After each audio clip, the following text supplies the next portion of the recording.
This delicious vegetable can be eaten raw or pickled. Have no clue what it is?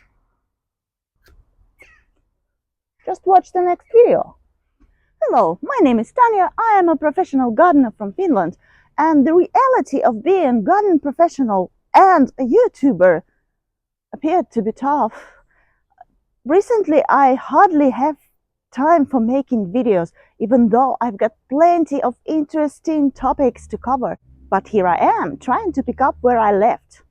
Today's video is about my mistake that turned into a life hack. In the beginning of spring, I decided to plant a radish for an early crop into my greenhouse. But at the time, I only had a microgreen seeds that was left from a winter season. But not all seeds are the same. And if some seeds are sold for a special purpose, you should use them for that purpose, right? So the microgreen seeds produce an outstanding greenery, but surprise, surprise, no root at all. Was I disappointed?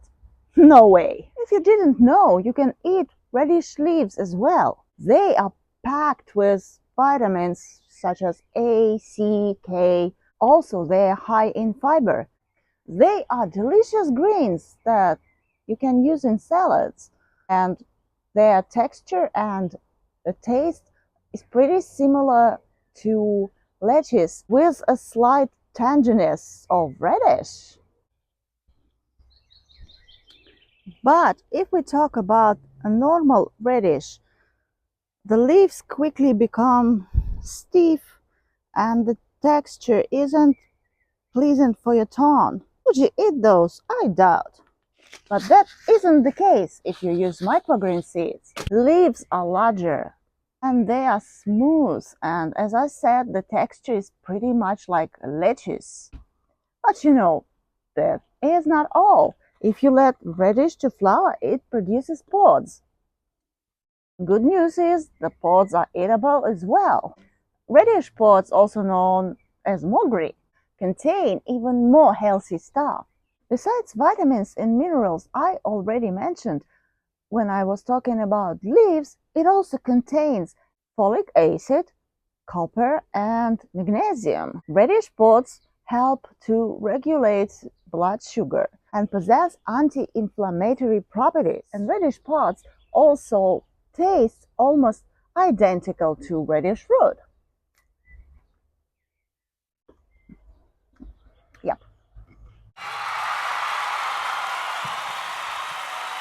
As you might know, radish doesn't grow really well when it's too hot, and that's why it's a winter, spring, or fall crop.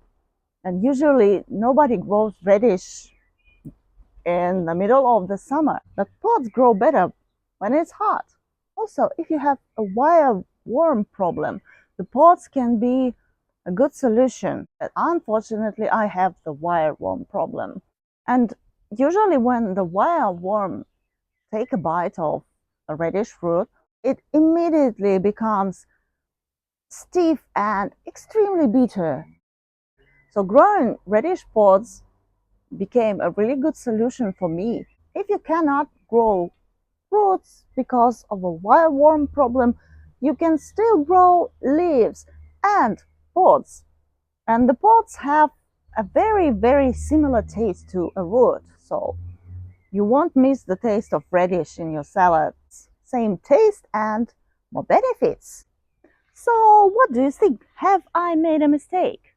Let me know in the comments. And it was really nice seeing you again. And hopefully the next video won't take too long.